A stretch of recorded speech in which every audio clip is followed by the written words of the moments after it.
15 अगस्त 1947 ये वो दिन है जब भारत को अंग्रेज़ों से आज़ादी मिली थी। भारत करीब 200 साल अंग्रेज़ों की गुलामी में रहा था। बहुत से स्वतंत्रता सेनानियों ने देश की आज़ादी के लिए अपनी कुर्बानी दी थी, जिसके बाद ही आज हम इस आज़ाद भारत में सांस ले पा रहे हैं।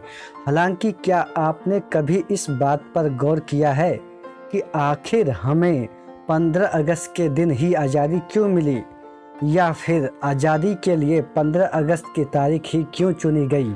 आइए आज हम आपको बताते हैं कि भारत की आज़ादी के लिए 15 अगस्त की तारीख का चयन क्यों किया गया था। इस कारण तय हुई 15 अगस्त की तारीख।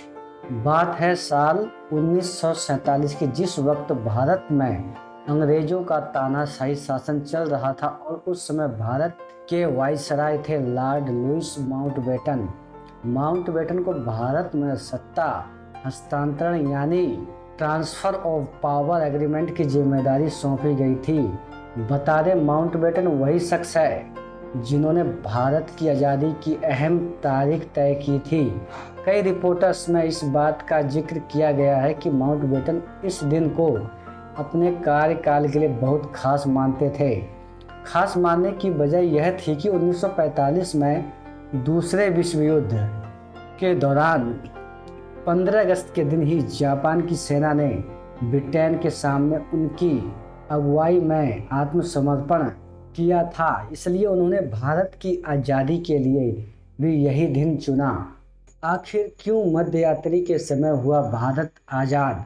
हालांकि इस तारीख को भारत में सार्वजनिक रूप से घोषित करने के बाद देश भर के ज्योतिषियों में आक्रोश पैदा हो गया। भारतीय आज़ादी के लिए तय की गई इस तारीख से खुश नहीं थे, क्योंकि ज्योतिषियों के मुताबिक 15 अगस्त 1947 का दिन अशुभ और अमंगलकारी था। वहीं माउंटबेटन आज़ादी के लिए दूसरी तारीख बिल्कुल भी नहीं चुनना चाहते थे। लोगों ने दूसरी तारीख भी सुझाई, लेकिन माउंटबेटन 15 अगस्त की तारीख पर ही अड़े रहे। आखिरकार सबकी सहमति से एक रास्ता निकाला गया और आज़ादी के लिए 14 और 15 अगस्त की मध्य रात्रि का समय तय किया गया।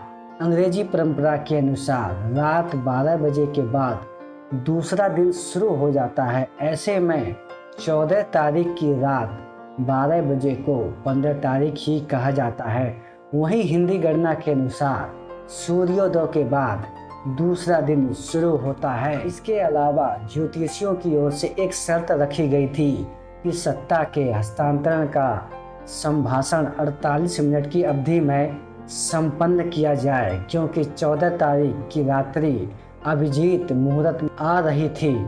24 मिनट का ये मुहूर्त 11:51 से शुरू होकर 12:15 तक का था। ऐसे में ये भाषण 12:39 तक दिया जाना था। इसलिए मुहूर्त को ध्यान में रखते हुए तय समय सीमा में ही जवाहरलाल नेहरू ने भाषण दिया था।